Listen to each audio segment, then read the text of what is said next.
Hello, everybody. Welcome once again to Pass Pirate Pay, the movie discussion show. My name is Ken. I'm your host alongside my co-host, Andy. Andy, how are you? I'm doing well, Ken. How are you? Oh, I'm spectacular. Yeah? Yeah, we're doing a little special mini ep here today. We got a one-off in our award-winning Better Than Gigli segment, wherein, I am tortured by watching some of the worst movies of all time and try to determine whether or not they are better than Gigli, which is, as we know, the worst movie that I have ever seen in all my years. Right. What we normally do is we have Rotten Tomatoes 100 list of the worst movies ever. But every once in a while, a real dumper comes along. This needs to be... It gets so much press about being such a piece of shit. Yeah. That we have to throw it your way. Yeah, we pull back the curtain here a little bit. I get a text message from you a little while ago saying, Ice Cube's War of the Worlds. Getting some good press. What is your relationship with the War of the Worlds? I've seen the original from the 50s, and I think it's all right. I actually really like the Spielberg one with Tom Cruise. I really like it. People don't seem to like it very much, but I think it's really good. No, I'm actually a big fan of War of the Worlds. My dad would get drunk and play the concept album War of the Worlds by Jeff Lynne. I'm not familiar. It's like a disco orchestra. Interesting. And he loved that. And I love it too. Okay. And it's like it's some weird music. There's some theremins in it. Yeah. There's a lot of there's talk boxes. Yeah. It's like 70s sci-fi concept album. And I love it. I've always loved it. Sounds ridiculous. It is pretty ridiculous. Cocaine's a hell of a drug. Yeah. And it's had many iterations, but the original broadcast War of the Worlds, I heard there was some mythos surrounding that. Yeah, I mean, I've never actually listened to it, even though Orson Welles is pretty much my favorite person who has ever lived. Oh, you never have? I never listened to it. I think I have. Yeah, but it's and I learned a lot of things about it too. I learned the fact that it sent people crazy. Yeah, is kind of a trumped up thing. Yeah, I heard that too. By it's the a newspapers, bit overblown. Yeah, because newspapers were losing ground to radio, and they wanted to make radio look bad. That seems seems like you have the opposite effect, right? It would seem to me like if you playing up the tremendous power that a radio broadcast could have, you'd be like, "Oh, I got to check out this radio." Well, I think they weren't playing up the power. I think they were playing up the danger. Sure. You know, radio can send people into mass hysteria. I feel like if I were around in 1938 and I hadn't listened to this broadcast, and I start reading in the newspaper about how this radio program has caused all this panic, I'd be like, start listening to the radio. Oh, I gotta go down. Sounds like there's some cool shit on the radio. I gotta go down to the Best Buy and get me one of these radios. The Walmarts. So that's a little history of War of the Worlds. Yeah, I don't think I ever read the book. I'm pretty sure I didn't actually. I don't think I did. Yeah, but yeah. So that brings us to today. Here we are today, and much like the dangerous radio of the 1930s, we have the monstrous Amazon.com of 2025. This is an Amazon original movie. I should say this movie is directed by Rich Lee. It stars Ice Cube. This movie is the entire movie, Ice Cube plays like a NSA super spy person. Okay. And the whole movie takes place on his computer screen. Okay, that's the whole movie. The whole movie, the entire movie. Okay. It's like one of those. It's like one of those. They've done this a couple times, right? Where it's movies that take place over Zoom or whatever, and you just looking at people on the images, right? So Ice Cube is this NSA guy, and the whole movie is him like bringing up various programs on his computer screen, and Zoom calls with other people, and all kinds of things that are going on. Okay, and so he is. Like he's like a super duper spy. His whole thing is he's gonna get up in everybody's shit all the time, and we're immediately introduced to it where he's got these two kids. We later find out that his wife has died, but he's got these two kids. They're grown. I think the son is supposed to be like a late age teenager, and his daughter is like early 20s, right? But he is all up in all of their business. He's talking to his daughter who is pregnant, and while he's talking to her, he's like looking at the cameras that he's installed inside her refrigerator. You're like, you're not getting enough protein, girl. Like, oh no. because she's pregnant, so he's very concerned about the things that she's putting in her body. Yeah, I got to get this grandchild. So that's the whole thing. Is just we're looking at Ice Cube. You better be cooking all those breakfasts with no hog. So yeah, the whole movie we're just watching Ice Cube. And so when I talk about movies on this show, and especially with these Better Than Gigli segments, my process usually is I'm like taking notes while I'm watching it. I got my phone note app open, and I'm writing down things that might be interesting for me to talk about, and on these terrible movies, things that I want to make fun of while the show is going on, right? Yeah. And so for the first half hour of this movie, I'm just doing that. I'm taking notes, like, wow, this thing is ridiculous. This movie is super dumb. It's absolutely idiotic, right? Yeah. About a half hour into the movie, I realized I was having a blast. Oh no, you liked it? I not just liked it. This movie is... You were getting Stockholm Syndrome with the Better Than Gigli. It's so much fun. I don't know. This movie... so the last Better Than Gigli movie we did was Twisted with Ashley Judd. Which you also loved. Which I loved. Which is... because that's like the most thoroughly preposterous movie of all time, right? This movie is not quite as ridiculous as that one. Yeah. But I think it's even more fun. Like, this movie is... It's just a blast. I don't understand why people are shitting on it so badly. So this movie looks terrible. It looks awful. Like, the effects, they spent, Amazon's put no money into this movie at all. Right. The effects, it looks like a movie that would have aired on the Sci-Fi Channel in 2005. Okay, like Battlestar Galactica. Yeah, exactly. So the movie starts with these weather phenomena, which is the way that the aliens are gonna get themselves. They're like creating these horrible storm clouds so that that's how they're gonna eventually get into our atmosphere without anybody noticing in time. Yeah. So, and it's just like all of these like lightning storms, and I swear to God, it looks like a child has drawn these things. It's unbelievable. Like, how Amazon is like the most profitable company in the entire world, and they're just like, and this movie, by the way, is essentially a 90-minute long commercial for Amazon. Oh, they have like Amazon inserts in it? Or? No, not like that. But they're talking about Amazon all the time. One of the main characters is an Amazon delivery driver who eventually saves the day through the use of Amazon Prime drone deliveries. Yeah. This movie's amazing. But for them to have put no money into this movie is completely insane. I like how bad it looks is so ridiculous. But that did not detract from my fun at all. In fact, I think it added to it, because this is like, I don't think anybody expected this movie to be taken seriously, because usually War of the Worlds is played very straight, right? It's very serious. And this movie ostensibly is doing the same thing. We're supposed to be thinking about, how dire the whole situation is, but at no point does it seem like you cast Ice Cube as the lead of your movie as an NSA super spy, right? Like, you know what you're doing, and the whole movie rests on his shoulders, because like all of the things that are popping up on his computer monitor, basically the screen of the camera looking at his face is always there. Like, the movie is looking at Ice Cube for almost the entire running time, and he spends the whole movie doing like, oh shit face. Anytime anything is, oh my God, like all the crazy shit that happens in this movie. And there's quite a bit of it. And he's like, Ice Cube, his entire thing in this movie is just to like look startled and pissed and then like yell things. And it's great. I can't imagine a better use of Ice Cube than in this movie. Like, it's amazing. At one point, I swear to God, I shit you not, this actually happens in the movie. Okay.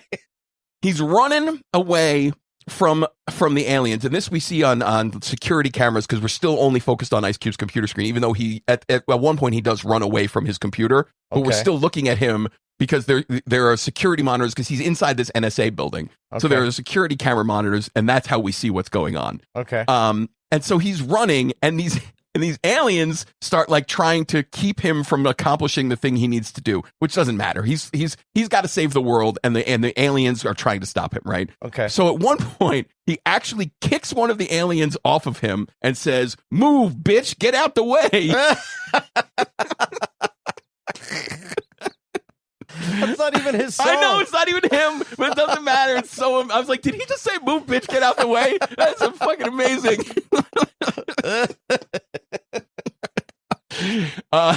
So yeah. So here's what the plot of this movie is, such as it is. Okay, the aliens come in. They send these giant meteorites, and there's just like this huge meteor shower across the entire world. And these meteors land. And once they land, they break open, and there are these like giant the tripod thing. Yeah, they look like AT-ATs from Empire Strikes Back or whatever. No, but they're not three-legged. They are three-legged. Okay, but and it's again really really garbage looking CGI. Yeah.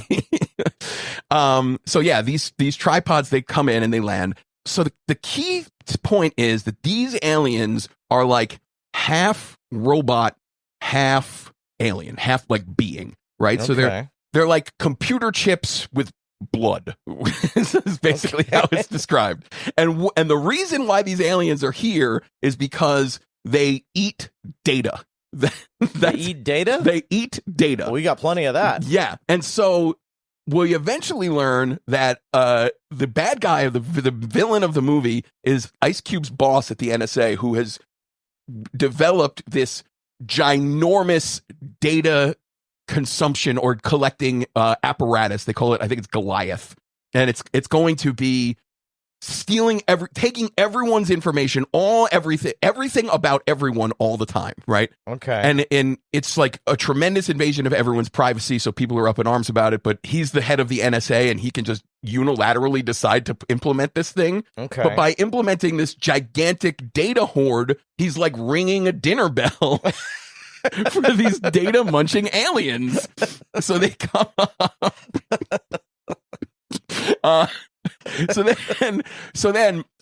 So Cube's daughter, she's a biologist, right? And she's come up with some kind of DNA altering something or other that is used to kill diseases, right? You put this into a thing and it just finds a degenerative disease that's inside a body and it destroys it, right? Okay.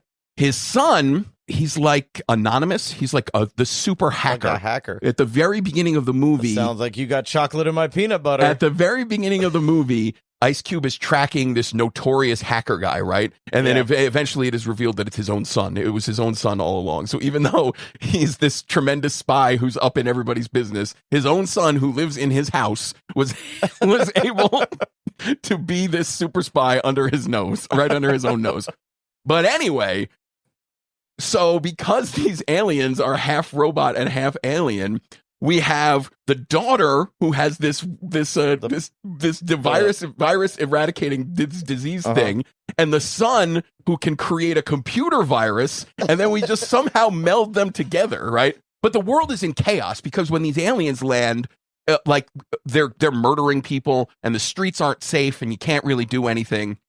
So the kids are not near each other and they're not near Ice Cube, so they have to find a way to get this virus with computer virus and the actual virus into a thing and get that to Ice Cube. So then in comes the daughter's husband, who is an Amazon delivery driver. So they upload this program and he puts it in this drone and he sends the drone to the NSA building to give it to Ice Cube. That's some smart thinking. And there's like an extended 5-minute sequence that looks like something out of Top Gun, where the drone is flying towards Ice Cube and the aliens are flying behind him, and it's like, and the son is at home and he's like hacked into some other drones. It seems very different from everything else that happens in the movie, right? It's like it's from the point of view of this delivery drone. Okay. and you see, and the son has hijacked these other drones, and he's like killing the bogeys that are trying to take down this delivery drone before it can get to Ice Cube. It's so ridiculous. The whole thing is totally preposterous and amazing. Yeah. I honestly, this is obviously a very bad movie, right? But there are so many bad movies that are made. I don't understand how this one has gotten so much vitriol from people, from critics, and like, lighten up, man. Sometimes something can just be fun. And this movie is just fun. I had a blast watching this movie. I'm not kidding. Like it's a bad movie, but it was incredibly enjoyable to watch. Oh boy. Yeah, that's right. I didn't know what to think. I know. You keep telling me, I know you're trying to torture me with these terrible movies, but it's it's just not working. You just can't do it. You were digging through these mountains of shit and finding the corn. So good. This movie's I cannot stress, like it's 90 minutes long. It's a breeze. It goes by so fast. It's so much fun. It's so ridiculous. It's great. It's great. I heard that it was made in 2020 at like the height of the pandemic. It does make sense which is why everyone was separate. Right, we're all on screens and everything like that. Yeah, it makes sense. Yeah. Yeah, and it looks like it was made in 1920. Like that George Milieu effect, like the man in the moon. Yeah, exactly. So all right. So are we moving on to the scoreboard? Yeah, let's go to the scoreboard. So as you may know from our previous episodes, we got a 3-tiered system, 3 categories that we rank a movie. The categories are disrespect for the audience's intelligence, waste of resources, both financial and human, and unpleasantness of viewing experience. We've set those numbers at 9 each for Gigli, right? To allow for the possibility that something may surpass it in these categories. Yeah. Fortunately for me, I have not yet encountered anything that has surpassed it in any of these categories. Right. But it's still a possibility. So here we go. So Gigli's score is 3 9s to 27. If something ever scores more, it's worse than Gigli. Yeah. This movie, disrespect for the audience's intelligence. I'm going to give it a 5 out of 10. Okay. So there was some disrespect. I feel like this movie does not care whether or not anyone watching it has a brain and would probably prefer otherwise. So yeah, it's pretty disrespectful to the audience's intelligence. As for waste of resources, human and financial, like I said, this movie looks like it was made for about 12 cents. And it employs Ice Cube in the best possible way, I can even imagine. This is all. If I could go to negatives, I would. This is a hard 0 for waste of resources. And unpleasantness of viewing experience, once again, 0. I was trying when I turned this movie on. I was ready for it to be terrible. Like there's a sequence early on, for no reason. Ice Cube, you remember those commercials for Staples that had an easy button where you just push the easy button and something happens? Ice Cube has an easy button in this movie, and they're like 3 or 4 times in the first half hour, talking to no one. He'll accomplish something, like he'll hack into some mainframe or whatever, and he'll like push the easy button. Like, that was easy, but talking to no one. There's just no one there. Product placement. I don't know. Staples. I have no idea. And after like the first, they do it 4 times early on. And it's never mentioned again after that. It's not like a recurring thing. It's just a foreshadowing or anything. Nothing. Just nothing there. I have no idea why they did it. And so he's just like Jim Cramer in there with a bunch of gadgets goofy, and buttons. Makes no sense. And so at the very beginning, I'm watching this movie like, easy button. What are you doing? This movie. I was like ready to be mad. I was ready to hate this movie because of how dumb it is. Right. But in spite of myself, I couldn't help it. I just got carried away with how much fun I was having watching this piece of shit. It's amazing. So it scored a 5? A 5 out of 30. Oh my God. Incredible. All right. So Ken, I guess this is a prerequisite on our show. Is it a pass, pirate, pay for you? Okay. So here's the thing. Based on the way we usually talk about these things, I would have to say that it's a pay. But fuck Amazon, pirate this thing. your disdain for Amazon's corporate greed thinks you should pirate? Yeah, exactly. Don't give Amazon any money, even though they have somehow shepherded this masterpiece of garbage into our lives. But if like Universal put it out in theaters, I'd say go. Yeah. Yeah? Yeah, go. Oh shit. Yeah, that's right. I would pay to watch this movie in a theater. Wow. See those terrible effects on a giant screen. Sounds great. So if you were a reviewer on Rotten Tomatoes, it would have a fresh. Oh, fresh for sure. Absolutely. What percentage would you give it? Yeah. So if if I were reviewing this on Metacritic, I think they don't do that. The critics, they either give a positive or a negative review. Well, some critics do stars, stuff like that. This movie is just really elevated trash, right? It's just really fun, well-made garbage, right? So it like 2.5 out of 5 stars. That's what I put it at on my Letterboxd page. Okay. But like, you know what's a real shame about a movie like this is if it's as fun as you say it is, and getting all this negative press, like it's maybe the director did know kind of what he was doing. Could be. And regular people have a good time watching it. Yeah, I like with Twisted, I feel like that was just a really ineptly made movie. This movie, I'm not so sure. I feel like it was a movie where they gave this guy no budget and like a directive to put product placement in places and things like that. And he's just like, I'm going to do the best I can and I'm going to have a good time with this. Yeah. And that's what he did. It's just fun. Wow. Yeah, just fun. I like it. Right. Like, that's it for Ice Cube's War of the Worlds. That's right. War of the Worlds 2025. Check that thing out. Thanks for tuning in to Pass Pirate Pay. This episode was produced by the one and only Andy Morris. If you haven't already, hit that subscribe button on your favorite podcast app. We'd hate for you to miss out on all the fun. Curious about where to stream the movies we talked about? Head on over to passpiratepay.com. We've got everything listed with handy links on where to watch. You can also join the conversation on our Facebook page or stalk our cinematic musings on Letterboxd. Links are on the site. Got a movie or a TV show you think we should review? Fill out the contact form, or this is cool, you can even text us right through the episode player on our website's front page. Thanks again for hanging out with us. Until next time, keep watching, keep rating, and keep it past Pirate Pay.